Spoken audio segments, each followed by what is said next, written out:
सत्संग माने सत्संग, सत्संग माने जहाँ बैठते ही वाणी सुनते ही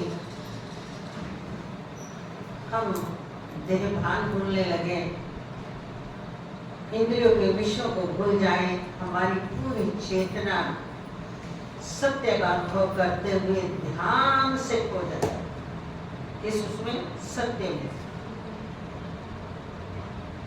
ये बोलते हैं सत्संग। इस समय हमारी चेतना सत्य का संग कर रही है, और जिस समय हमारी चेतना संसार के विषय में ही सोचती है, विषयों के विषय में सोचती है, उस समय हम सत्संग नहीं संसार संग कर रहे हैं।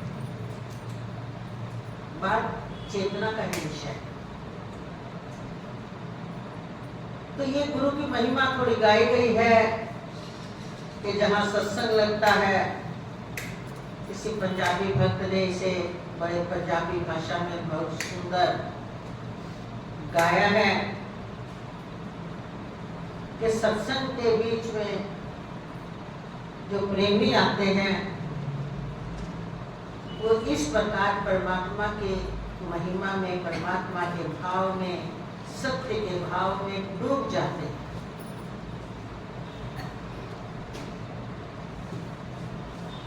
फिर उनके अंदर से क्या होता है, असली तो ये है, यानी प्रेम के बुलारे उनके अंदर से आने लगते कि असली तो ये है, असली तो ये है। जिस दिन हमको ऐसा लगे कि ये संसार के हर प्रकार के सुख से परे है, ये ऐसा सुख है कि संसार की आज तक किसी वस्तु से मिला नहीं है। अगर आप संसार की वस्तु से परे की अनुभूति करते हो, हमने परसों भी आपको सत्संग में बताया था, तो समझो कि आप डायरेक्ट अपने सच्चित आनंद का उस काल में अनुभव कर रहे हो। वो रस प्रकट हो रहा है, कोई विषय नहीं है बीच में, किसी इंद्रिय का कोई विषय नहीं है, सिर्फ डायरेक्ट एक प्रेम का झरना बह रहा है। आपको कोई अपने बाहरी रूप से न शरीर की ध्यान है, न शरीर के नाम की ध्यान है, कोई भी विषय नहीं है। उस समय आप अमीर हो, गरीब हो, स्त्री हो, पुरुष हो, गृहस्थी हो, सब हो जाते हो। जिस दिन ऐसा लगे तो समझ लेना हमारा भी सच्चा सुख प्रकट होने लग गया है। और फिर जरा मिलान करके देखना कि ऐसा सुख कभी किसी संसार के विषय में, किसी संबंधी के साथ, किसी व्यक्ति के साथ, किसी वस्तु के साथ आया था क्या? और अगर आया था तो उस समय तुम्हारी क्या स्थिति थी? किस स्थिति में वो सुख पान किया? उस समय कोई विषय था, कोई अंदर की वृत्ति में वासना थी, राग की वासना थी, चाहत की वासना थी, उस सुख को पाने की तीव्रतम इच्छा थी, फिर वो आया था, फिर वो चला क्यों गया? और जो माध्यम बना था, अब उस माध्यम से वो सुख अब पुनः क्यों नहीं आ रहा? समझ आए? अगर वो जो माध्यम फिर बनता है, फिर वही सुख आता है, तो ये सुख सिर्फ उस सत्य से ही प्रकट है, किसी विषय से नहीं है।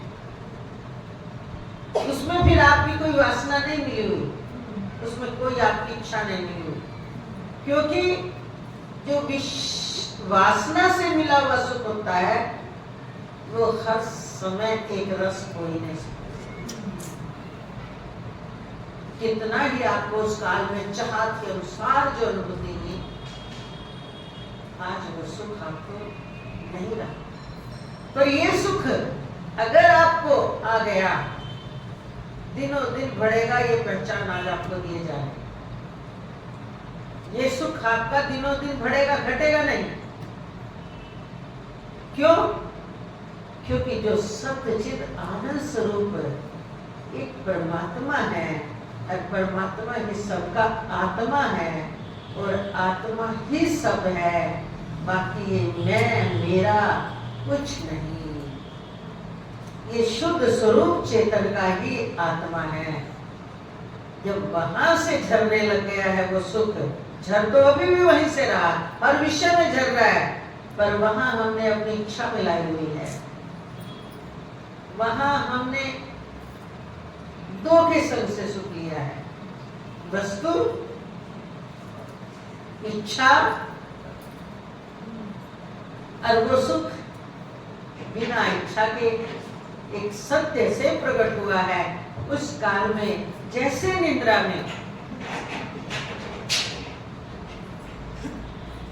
ना आप अमीर हो, ना गरीब हो, ना स्त्री हो, ना पुरुष है, ना कोई इंद्रियां हैं, शरीर सो गया है, आप जानते नहीं आप कौन है, किसी पद का, किसी नाम का आपको ख्याल भी नहीं है। फिर जो निद्रा का सुख आता है, गहरी निद्रा का सुख, मृत्यु का सुख, निद्रा का सुख, समाधि का सुख, 3 प्रकार के सुख। तो जो सुख आता है सारी थकान उतार देता है, तरोताजा कर देता है। ऐसा क्या सुख है निद्रा का? और कौन ऐसा है जो लेना नहीं चाहता? कोई अमीर है, भोग भरपूर है, लेकिन फिर भी थकता है, कहता नहीं मुझे वो सुख चाहिए। और वो सुख कैसा है कि सब भूल जाओ। कैसा है? सब भूल जाओ। और जो सब नहीं भूल पाते वो क्या कहते हैं? निद्रा बढ़िया सुखमय नहीं आई, ताना बाना चलता रहा, ख्याल आते रहे, थका थका उठा, फ्रेश नींद नहीं आई।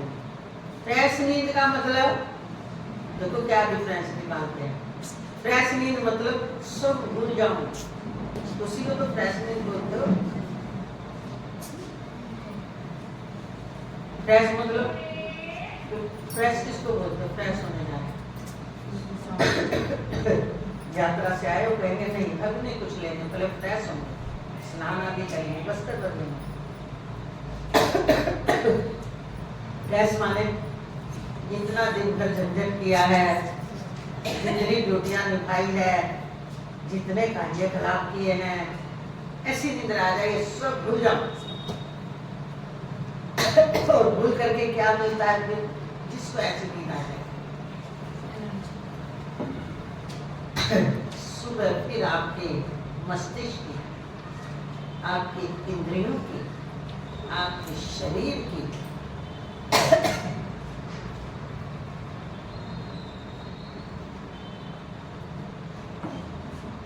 पुनः कार्य करने की क्षमता प्रकट।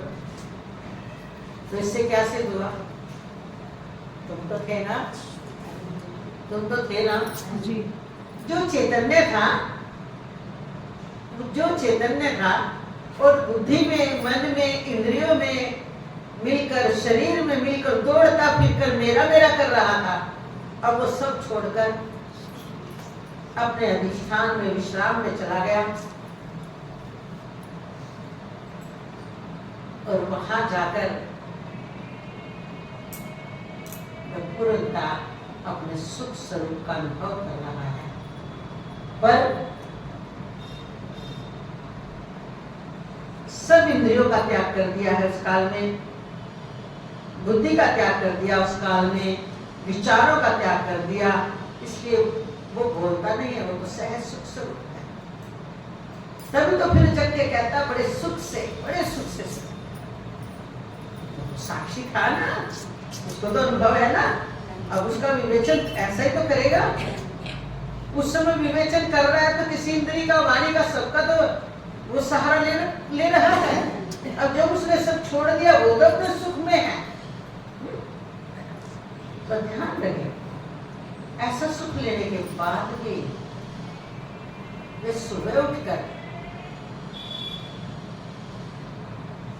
वही वापस बुद्धि में आकर, मन में आकर, इंद्रियों में आकर, संबंधों में आकर फिर वही मैं और मेरा करता है। इसलिए निद्रा का सुख और समाधि का सुख बहुत बड़ा अंतर इसलिए है कि निद्रा में सुख तो वही ब्रह्मानंद का है, लेकिन वहां अज्ञान नहीं मिटा। या तो कोई ऐसा करे कि निद्रा का जो सुख है मुझे तो ऐसा ही सुख चाहिए, छोड़ने के लिए तैयार हो जाए तो मिलना होता है। इतना भी नहीं जान पाता कि देखो निद्रा का परम सुख था, सब छोड़ने के लिए तो तैयार था ना, और छोड़ा तो भी सुख आया, पर वो वापस लौटकर जैसा का जैसा उसने छोड़ा उसी में फिर उसने मैं मेरा किया। इसलिए निद्रा का सुख से कोई मुक्त नहीं होता। इसलिए हमारे ऋषिजनों ने निद्रा के सुख को अज्ञानजन्य कह दिया। सुख तो क्या, सुख वही है। उपनिषद में कहा हर रोज ये जीवात्मा निद्रा काल में ब्रह्म से जा मिलता है। ब्रह्म ने उस चेतन अधिष्ठान में मिल जाता है। यहाँ समझाने के लिए जीवात्मा बोल दी, वास्तव में वो चेतन अपने अधिष्ठान प्रकाशक स्वरूप विश्राम में चला जाता है, पर वापस लौटता है क्योंकि उसका जीव भाव तो खंडित हुआ नहीं है, तो फिर वही मैं मेरे भी लगता है। ध्यान देना, सुख यही है। अब आ जाओ समाधि में। अब समाधि में कैसे जाओगे? आपको ध्यान लगाने का अभ्यास हो गया, आप समाधि में चले गए। बहुत से चले जाते हैं, ध्यान लगाने का आपने ध्यान लगाना सीख लिया। आपको ये भी सीख लिया कि शरीर को ऐसे एकदम स्थिर करके प्राणायाम करके श्वासों पर दृष्टि लगाई, श्वास को आते जाते देखा, धीरे धीरे और गहरा गया, श्वास भी बहुत धीमी गति से चलने लगे। फिर मैं श्वास पर से भी मैंने ध्यान हटाया, फिर मैं बिल्कुल शांत होता चला गया, मेरा मस्तिष्क शांत हो गया, तो मैं यहाँ तक अपनी ध्यान लगा गया। आज हम आपको उत्तर दिखाना चाह रहे हैं। आपको पता भी नहीं चलेगा उस स्थिति में 1 घंटे बैठ गए, 2 घंटे बैठ गए। अगर आपको इतना अभ्यास हो गया, फिर आप बाहर आ गए। क्या आपका मैं मेरा मिटा? क्या आपकी अज्ञानता मिटी उस ध्यान से?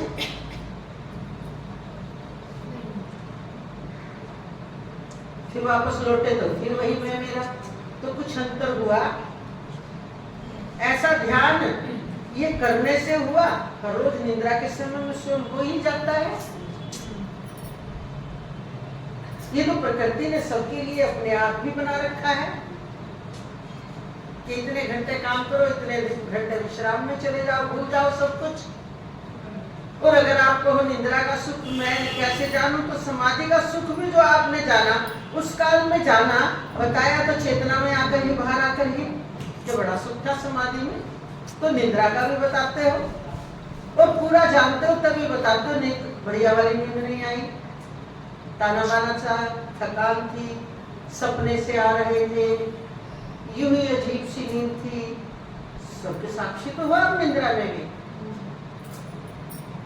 समाधि में भी कि मैं तो बस बैठ गया, मुझे टाइम का नहीं पता। तो निद्रा में आपको टाइम का कहाँ पता है? आप मान लो 10 बजे सोए और आपको मान लो किसी दिन 8 घंटे पूरी ही गहरी नींद आ जाए, आप उठो ही नहीं, तो 8 घंटे आपको ये लगेगा 8 घंटे हो गए, आप लगोगे जैसे अभी सोए थे अभी उठ गए। सोचो तो ध्यान का भी क्या मतलब? इसलिए हमारे महापुरुष क्या कहते हैं, वेदांत क्या कहता है? श्रवण मनन निध्यासन, ये लाता है सत्संग। पहले सुनो सत्य क्या है, असत्य क्या है, मिथ्या क्या है, वास्तविकता क्या है। कहने के लिए तो एक ही लाइन में है, ब्रह्म सत्यम जगत मिथ्या। पर स्वीकार कैसे होती है ये बात? क्योंकि जगत में ही बहुत कुछ संवेदनाएं सारी जगत में ही है। संवेदनाओं से जुड़ा हुआ ही मैं मेरे का रिश्ता है। संवेदना नहीं तो कौन किसका माता, कौन किसका पिता। अगर संवेदना ना हो तो हमारा किसी से कोई संबंध ही नहीं है। तो संवेदना संबंधों को जोड़ के रखती है, वही संसार है। तो ये बात एकदम बोलने से जगत मिथ्या ब्रह्म सत्यम, तो ब्रह्म में तो कोई संवेदना ही नहीं है। ब्रह्म तो चैतन्य स्वरूप है, ज्ञान स्वरूप है, अधिष्ठान स्वरूप है। उस ब्रह्म का अधिष्ठान पर ब्रह्म है, कुटस्थ सत्ता जो सर्वत्र व्यापक है। ब्रह्म माने चैतन्य, चैतन्य जो जहां से प्रकट होता है वो कुटस्थ सत्ता ही तो सत्य है। और ये बात समझ आते ही प्रकट हो जाए तो काम हो गया। क्या किसी की हो जाती है? ब्रह्म सत्यम जगत में नहीं होती ना। फिर कौन जोड़ के रखा हुआ है? कौन ऐसा है जो पकड़ के रखा हुआ है कि सत्य बात को प्रकट नहीं होने देता और मिथ्या में ही लगाए रखता है? बस यही है परिपक्व जन्म जन्म के अभ्यास, एक अज्ञान का मूल का अपने को भूले। बस इसी अज्ञान के मूल कारण के कारण आज तक संवेदनाओं से बंधे घूम रहे हैं। फिर उसमें कितनी कितनी चीजें जुड़ती है कि मन नहीं मानता, अरे मन को जबरदस्ती मनाए तो बवाल खड़ा कर देता है। अब अनेक तरीके भी निकले मन को मनाने के। कोई कहते हैं मन तो एक बच्चे के समान है, मन को प्यार से समझाओ। कोई कहता है ये प्यार से समझाने से कभी काबू नहीं आता, जैसे कई बार बच्चा विपरीत हो जाए, प्यार से नहीं डांट से काबू आता है। बुद्धि रूपी माता और मन रूपी पुत्र है, ऐसा भी खाका खींचते हैं। तो फिर इसे डांट दो, जैसे बच्चा प्यार से ना माने ना बहुत देर तक, फिर माँ क्या करती है? एक बढ़िया सा जड़ देती है। और वो जो बढ़िया सा जड़ आ जाता है ना, उस समय उसे समझ आ जाती है। पर ध्यान देना एक बात इसमें जो हम बताएं, अतिशय ममता की मारी माँ उस बच्चे के प्रभाव में रहने वाली माँ जड़ तो दिया, उससे ज्यादा रोती है, फिर गले से लगा कर कहती है तू जिद मत किया कर, तू जिद मत किया कर। बच्चे ने सोचा माँ तो हो गई पानी पानी,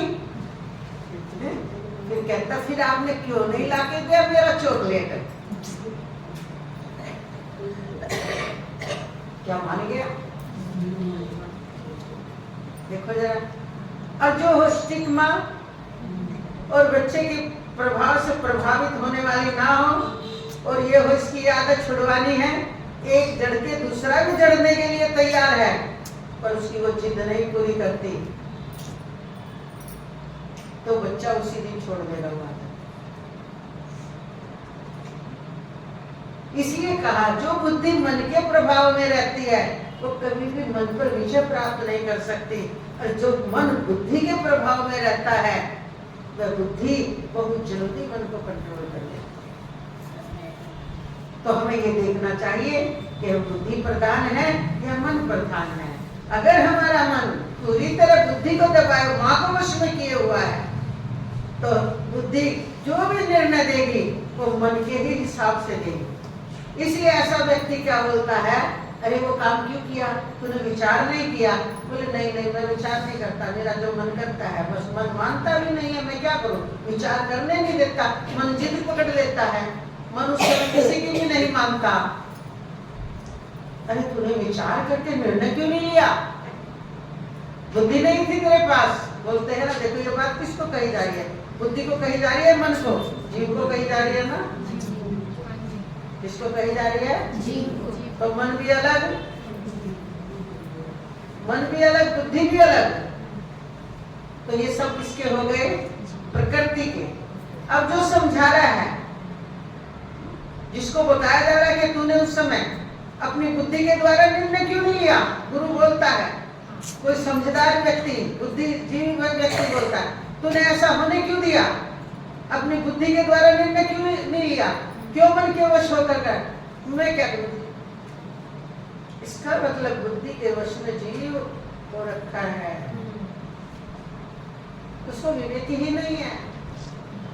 उसको ये भी पहचान नहीं है कि ये डिमांड मन की थी, या बुद्धि के अंदर इतनी समझ नहीं थी, या मैं इनसे अलग होकर के मैंने विचार किया ही नहीं बुद्धि में बैठ के, बस जो मन में आ गया कर दिया।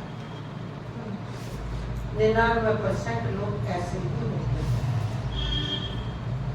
1% में वो लोग हैं जिनको बुद्धिजीवी कहते हैं, चाहे वो व्यवहार में हो चाहे अध्यात्म में हो। वो कैसे लोग हैं? हर सोच समझ कर कार्य करते हैं, मन के वश होकर कार्य नहीं करते।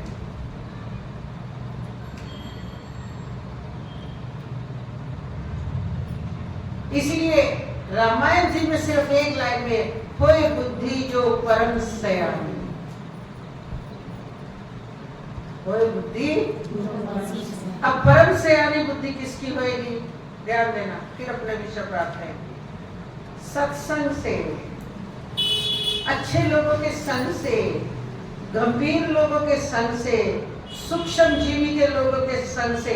सूक्ष्म जीवी तो है, गंभीर तो है, पर उनकी आस्था अज्ञान में ही है। धन कमाओ, इतना कमाओ, अब वो बुद्धि तो बारीक हो जाएगी, पर जाएगी किधर? तो उससे क्या लाभ हो गया? धन पे धन कमा लिया तो क्या मिल गया? अरबोपति बन गए तो क्या मिल गया? कार कोठियों पे कोठियां खड़ी हो गई तो क्या मिल गया? चला तो क्या सांसें बढ़ गई? बताओ, क्या आप सेफ हो गए?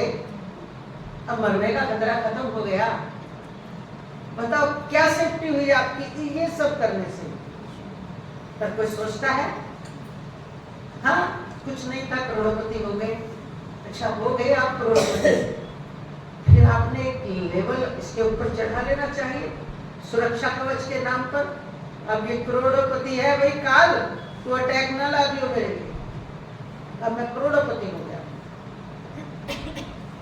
है कोई बाहर की चीज जो आपकी शरीर की सेफ्टी कर दे?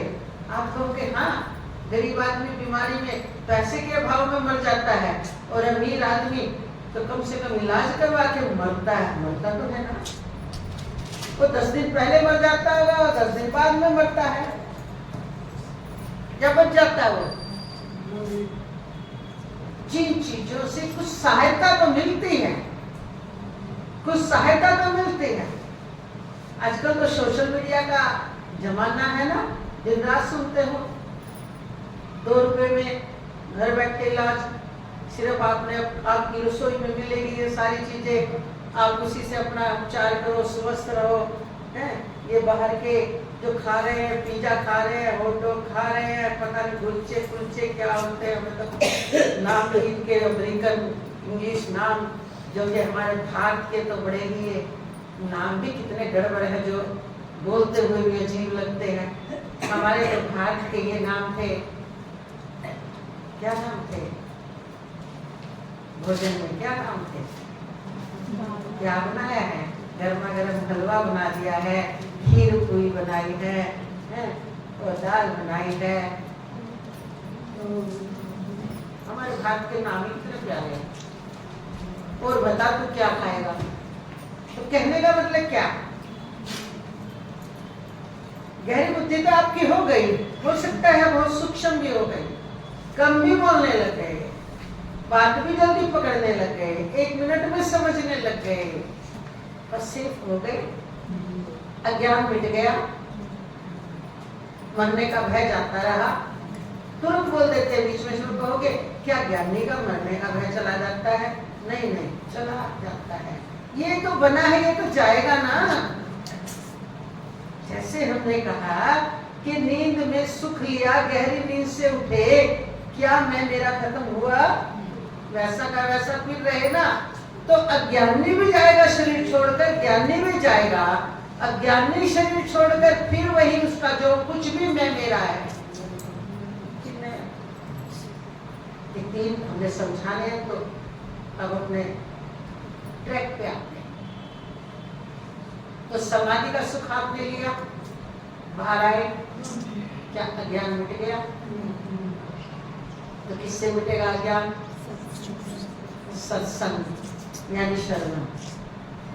सत्संग कैसा? क्या सत्य है, क्या असत्य है, जो तीनों काल में ना मिटे वो सत्य है। उस तीनों काल में न मिटने वाले सत्य को कैसे पहचानो? जो प्रतिक्षण बदल रहा है, इसमें सब आ रहा है, वो मिथ्या है। उसे असत्य क्यों नहीं बोल दिया? मिथ्या इसलिए है कि वो भास रहा है लेकिन वो रहेगा नहीं। असत्य तीनों काल में नहीं होता, ये ध्यान रखना। असत्य तीनों काल में नहीं होता, असत्य को आप दिखा भी नहीं सकते। रस्सी में सर्प की भ्रांति जो होती है, सर्प तीनों काल में नहीं है, सर्प तीनों काल में नहीं है, पर भास रहा है, भास रहा है ना, तो इसको क्या कहोगे? अगर वो भासे भी ना, फिर आप क्यों रस्सी को सर्प बोलोगे? रस्सी आपको स्पष्ट दिख रही है, ये तो सत्य सत्य का विवेक आपको क्लियर क्लियर दिख रहा है। तो ये जो भ्रम हो गया, इसको भ्रम बोलते हैं। ये जो भ्रम हो गया कि आपको रस्सी सांप जैसी दिखने लगी, इससे सच्चा को सिद्ध हुआ कि सांप जैसी रस्सी आपको क्यों दिखी? क्योंकि सांप भी आपका देखा हुआ है। आपने कुछ और क्यों नहीं सोचा? आपने रस्सी को सर्प की उपमा क्यों दी? समझो जरा। तो आप दोनों को जानते हो, लेकिन रस्सी में ही सर्प का तुलसीदास बाबा की जो आती है कि सर्प को रस्सी समझ कर रस्सी सर्प दिखा देती है, सर्प रस्सी दिखा देता है। तो हुआ ना भ्रम। अब वो भ्रम हो तो गया, भय ला दिया उसने। अब सोचो उसका निदान क्या है, उसका अनुसंधान क्या है? आप तो डर गए, आप तो उसके पास जाने गए। दो ही काम है, या तो आपको ये याद आ जाए अरे मैंने तो डाली थी शाम को रस्सी, ये तो रस्सी है।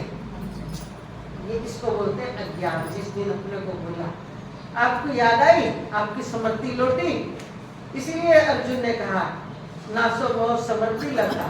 अब आपका जो भ्रम हो गया था वो मिट गया, तुरंत जाकर रस्सी पकड़ और उठाओ भी ना, आप बिल्कुल निश्चित हो। अब किसी कारण से आपको याद ही ना आए, फिर क्या आप निर्भय हो जाओगे? डर रहित हो जाएगा। अब उसका उपचार क्या है? और भ्रम किस स्टेज पर हुआ है? बिल्कुल अंधेरा अवस्था, फिर भी कुछ भ्रम नहीं होता। पूरा प्रकाश होता तो जो वास्तविकता थी उसकी वो दिख जाती। अब आपको भ्रम हुआ, आधा अंधेरा आधा धुंधला है, मतलब क्लियर क्लियर नहीं है। ऐसी स्थिति में भ्रम हुआ तो उसको किसकी जरूरत है? दो ही कारण है ना, या तो आपको समृद्धि लौट आए और या फिर उसका उपचार है कि प्रकाश लेकर के वहां पहुंचो। निर्णय हो जाएगा ये क्या यही। ठीक इसी तरह जो पूरी तरह ज्ञानी जीव है, देही बने बैठे हैं अपने आप को, वो तो कुछ सोचते ही नहीं सत्य सत्य। वो सत्संग में आने को समझ नहीं करते, आ भी गए तो उनको कुछ समझ ही नहीं बैठे। वो तो हो गया घोर अंधेरा, जीव से अपने को देह बना लिया। वो तो बस यही सोचते हैं हम तो देह है, सुख लेने के लिए आए हैं, जैसा किस्मत में होगा। देखो भाषा वो बोल रहे हैं किस्मत में होगा। अब शरीर की किस्मत क्या हुई भाई? शरीर तो जड़ है, इतना भी वो विचार नहीं करते। अब चेतन कौन है? तभी कहते हैं भारत में पूरी तरह 100% कोई नास्तिक है ही नहीं। वैसे कह देते हैं कि ये नास्तिक है, तो फिर वो मरने के बाद क्यों मानते हैं ये जीवात्मा स्वर्ग गया? देखो उसका कहाँ जन्म होगा। इसका मतलब शरीर तो जीवात्मा नहीं है ना। नहीं। वो ऐसा तो मान ही नहीं रहे हैं ना कि जो गया वो मरा नहीं है। देखो जरा, और ये भी मान रहे हैं कि उसका पुण्य पाप देखो कहाँ गया है, क्या हुआ है, जन्म होगा उसका। किसका? जो गया है। कौन गया है? बोले हमें क्या पता कौन गया है, पर इतना है कि जो चला गया उसके बाद शरीर डेड है। आपको देख लिया, सब क्रिया कर दी, फिर भी मोह भंग नहीं हुआ कि हम तो जग जाए कि हम शरीर नहीं है, कि हम तो ये जग जाए कि हम शरीर नहीं है। और जो गया वो मरेगा नहीं, वो जन्मेगा, पर जन्मेगा भी कहाँ, जैसा उसने कर्म किया होगा। सोचो जरा, अब आप उस कर्म की प्रणाली पे आकर के अटक जाते हो कि चलो अगले जन्म के लिए कुछ कर लें, चलो थोड़ा बहुत पुण्य पाप हम भी कर लें, थोड़ा बहुत हमें भी अगला जन्म लेना है। अब ये तो जच गई, पर ये नहीं पता आपको कि क्या जन्म मरण ही हमारा धर्म है? क्या जन्मना मरना ही हम सदैव रहेगा? तो संत सत्संग में आपकी ये भ्रांति भी दूर करते हैं कि तुम जन्म मरण रहित हो सकते हो। जन्मना मरना भी एक भ्रांति है, और भ्रांति कौन सी? कि तुमने अपने को जीव मानकर शरीरों के साथ संबंध बना लिया है, यानी तुम मैं अपने को मानकर मेरे में बंध रहे हो। और जब तक तुम मेरों में बंधे रहोगे तब तक जन्म मरण होगा। इसलिए पहली लाइन में कहा श्रवण, यानी सत्य, सत्य का विवेक। सत्य वही जो ना कभी किसी से प्रभावित हो और ना किसी को प्रभावित करे, अपनी महिमा में रहे। तो इसमें आने के लिए अब आदतें पड़ी हुई हैं एक दूसरे से प्रभावित होने की। जीव प्रकृति के पंचभूतों से बना शरीर, मन बुद्धि चित्त अहंकार, 5 ज्ञान इंद्रिय, 5 कर्म इंद्रिय, इनसे बना हुआ ये मानव का एक तन, इनसे होने वाले कार्य उनसे प्रभावित रहता है। और ऐसे ऐसे ही नमूने हैं तो उनसे प्रेम करता है। और प्रेम कैसा करता है कि अपनी इच्छा पूर्ति करता है, और वो भी तुमसे अपनी इच्छा पूर्ति करते हैं, यानी आदान प्रदान करते हैं। जो इच्छा में सुख आता है पुनः उसकी चाहत रखते हो, और जिसमें सुख नहीं आता उससे दूर दूर भागते हो। इसलिए कहते हो कि मेरा मन वहाँ नहीं लगता, मेरा मन वो करने को नहीं करता, यानी मन को प्रधान बना दिया है, जबकि वो एक यंत्र है। सोचो, तो आप उसने जिसका नाम प्रेम दिया ना, यथार्थ में वो प्रेम नहीं, आपकी भूल का रिजल्ट है। इसका नाम है इच्छाएं, वासनाएं, कामनाएं। आपने देखा देखी इकट्ठी कर ली कि ये मुझे भी मिल जाए तो मैं भी सुखी हो जाऊंगा। देखो वो कितना सुख ले रहा है, उसके पास इतने अच्छे कपड़े हैं, उसके पास इतना अच्छा घर है, उसके पास देखो इतनी बढ़िया गाड़ी है, उसके ये है। ये देख देख के उसमें आपको नहीं पता वो अंदर से सुखी है कि दुखी, पर आपको लगता है कि वो सुखी है, मैं दुखी हूँ क्योंकि मेरे पास ये नहीं है। उसी तरह की कामनाएं करने लगता है, और उसी तरह का फिर पूरा अपना समय वो सुख बटोरने की तैयारी में लगा देता जब मुझे भी मिले। पर जब आता है उस स्टेज में फिर कहता है मैं इतनी मेहनत करूँ, सुख तो कुछ नहीं। देखो बदल गया, बदल गए। अब तुम महंगे कपड़े पहन रही हो, कितना महंगा है, तो कल ही लाई 5,000 की ड्रेस। अच्छा, पहले तो कभी नहीं पहनी, पहले तो कुछ नहीं था जी हमारे पास, 500 रुपए की भी ड्रेस लाते हुए मैं झिझकती थी। अच्छा, सोच कर लाती थी लाऊं के नहीं लाऊं। अच्छा ये बता ना वो 500 की ड्रेस कैसी होती थी? बोले सूती सी होती थी, हल्की सी होती थी, शरीर उसमें आरामदायक था कि इसमें है? बोले जी आरामदायक तो कुछ नहीं है, बहुत पसीना रखा है, सुंदर लग रही हूँ, पर लग रही हूँ। कौन लग रही है सुंदर? फिर आ गए सुंदर कौन? आत्मा सुंदर लग रही है, जीव आत्मा लग रही है, मन लग रहा है, बुद्धि लग रही है कि शरीर लग रहा है? और अब तुम शरीर में आकर मैं सुंदर लग रही हूँ, तो इस समय तुम शरीर नहीं बन गए क्या? बोलो आ सकते दिखाओ। कितनी अटैचमेंट हो गई शरीर से? करते हुए ऐसा विचार। तो सत्संग ये सिखाता है सत्य, सत्य का विवेक कीजिए। क्या आप बोलते रहते हो? क्या आपने शब्द बोल दिए वो बहुत सुंदर लग रही हो आज, मैं बहुत सुंदर लग रही हूँ आज, देखो मैंने बाल भी कितने सुंदर बनाए हैं, मैंने कपड़े भी कितने सुंदर पहने हैं। तो तेरी तबीयत ठीक अंदर से ना, चक्कर भी आ रहे हैं, खाया भी कुछ नहीं है सुबह से, फिर कौन सा रस पी लो इस समय सुंदरता का। सोचो कितना हम देह का सुख ले रहे हैं। ये देह का सुख है, भ्रांति है। ऐसी ऐसी भ्रांतियों से जीवात्मा अपनी जिंदगी को धक्का दे रहा है, दिखाई देने वाली वस्तुओं में मिलकर। तो इसका नाम है श्रवण। तो श्रवण करके मनन करो, यानी विचार करो, विचार करो, विचार करो। और विचार से जब आपको सच्ची सच्ची बात समझ में आने लगेगी तो आप स्वयं ही निर्णय ले लेकर के छोड़ते चले जाओगे। अब आपको सच्चे सुख की तरफ बढ़ते जा रहे हो या नहीं। हकीकत है ये बात, तो जैसे जैसे सत्संग करेगा फिर बोले जो बात आपको प्रैक्टिकल पूरी समझ आ जाए उसका निध्यासन यानी धारण करो। जैसे कहा अभी तो सब इकट्ठा कर ले, जो सही सही हो उसको अपने घर ले चल, बाकी छोड़ दे, क्या करेंगे इतने कूड़े का।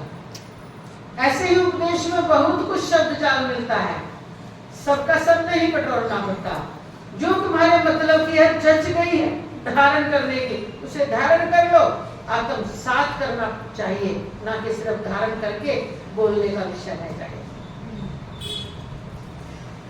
ये है श्रवण मनन। फिर जो आपका ध्यान लगेगा, अब ये है ध्यान विवेक का। अब इस ध्यान में समाधान बनता जा रहा है।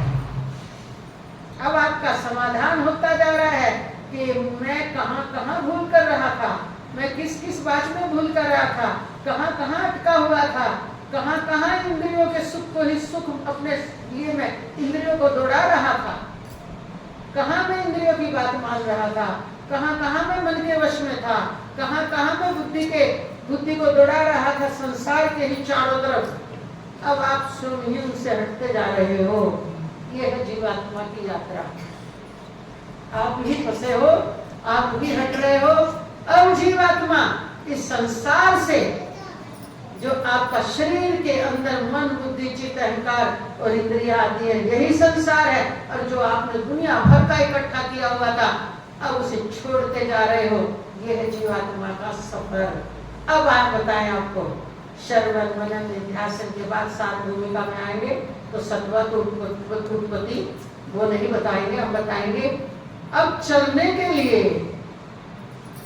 बहुत सारी बातें आपको सहन करनी पड़ेगी। इसको बोलते हैं तितिक्षा। जल्दी से नहीं मानती इंद्रियां। ये प्रबंधन स्वभाव वाली जीवात्मा को बार बार अपनी तरफ खींचती है। अब आपके अंदर दृढ़ निश्चय हो गया है कि नहीं नहीं। और ये दृढ़ निश्चय कब होएगा? जिस किसी की वाणी पर विश्वास होगा। वो एक कोई भी हो सकता है, सतगुरु हो सकता है, सतशास्त्र की वाणी, सतगुरु की वाणी। जब आपको एक लगे और आपका 100% विश्वास हो तो उनका सहारा लेकर आप सफर करते जा रहे हो। अब आप छोड़ने के लिए तैयार हो, और नहीं तो सब कुछ सुनते हो पर मानते किसकी हो? वही मन की और बुद्धि की भी नहीं मानते। सबने मन ने वश में कर लिया सबको। और सच बता दे, मन भी बेचारा कुछ नहीं, तुम इनमें मिलकर जीव भाव मतलब अपनी पुष्टि करा रहे हो, अपनी पूर्ति करने के लिए इनसे पूर्ति करा रहे हो।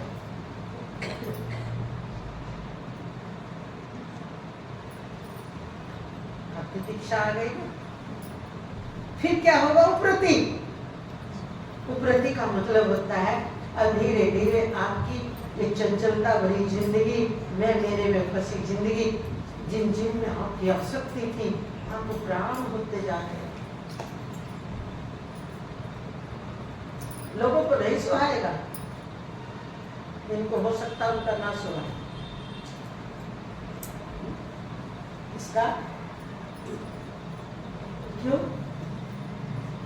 उनको समझ आ रही हो तो प्रति की तरफ जाएगी, तुम्हें समझ नहीं आ रही तो विश्व की तरफ जाओ, तुम्हें अपनी बात ठीक लगेगी। लाइन है ना सब। तो प्रति, फिर उसमें और क्या आएगी? जब प्रति होनी शुरू हो जाएगी, अब असली जगेगी श्रद्धा। श्रद्धा, श्रेय को धारण करने की शक्ति। श्रेय को, वो श्रेय तो एक ही है जो तीनों काल में रहे। श्रेय को धारण करने की शक्ति, और जिसको शरीर को धारण करने की शक्ति अब मिल गई उस जीवात्मा को, पहले तो बेचारा निर्बल था, इंद्रियों का गुलाम था, संबंधों का गुलाम था, मन का गुलाम था, मिल करके कहता था मैं इनके बगैर रह ही नहीं सकता। अब उस शरीर को धारण करने की शक्ति उसकी जाग गई है, अब श्रद्धा जाग गई है, और श्रद्धा जागने के बाद एक ही रह गया है, समाधि। समाधि का मतलब होता है समाधान। अब कुछ शेष नहीं रहा, अब कोई प्रश्न नहीं रहा, अब कोई संशय नहीं रहा, अब कोई खामना, ये तो पीछे छूट गई। तो ये समाधि जब लगेगी, इसमें कोई स्पेशल बैठना पड़ेगा? स्पेशल तो आपने उसी दिन शुरू करना चाहिए बैठना जिस दिन आप सत्संग सुनने लगे हो। नहीं तो चित्त इधर उधर भटकता ही रहता है विचारों के समय। पर ये ध्यान है वेदांतियों का, ये ध्यान है। फिर आप जब उस समाधि में बैठे हो, समाधान है, फिर आपको कबीर जी की वाणी यहाँ पर लागू होती है कि आँख न मूंदो, कान न ढूंढो, काया कष्ट न दारुणे, खुली नैन सब जग देखूं, सुंदर रूप निहारो रे। कौन सा सुंदर रूप? संसारी होगा तो होगा दुनिया का, नहीं, ये सुंदर रूप, ये है परमात्मा का सुंदर स्वरूप, ये है उस ब्रह्म का सुंदर स्वरूप। पूरी प्रकृति को देख रहा है, पर देख उसे रहा है जिससे ये प्रकृति भास रही है, कितनी सुंदर है। फिर ये श्रद्धा ही प्रकृति परा प्रकृति है, और शिव ही वो समाधान है, शिव और शक्ति ही ये खेल कर रही है। ये उसे अच्छे से समझ आ जा रहा है, इसके सिवाय कुछ नहीं। समझ आया? कितने लोगों को आया? इसे बंद कर दो। बहुत सच्चिदानंद।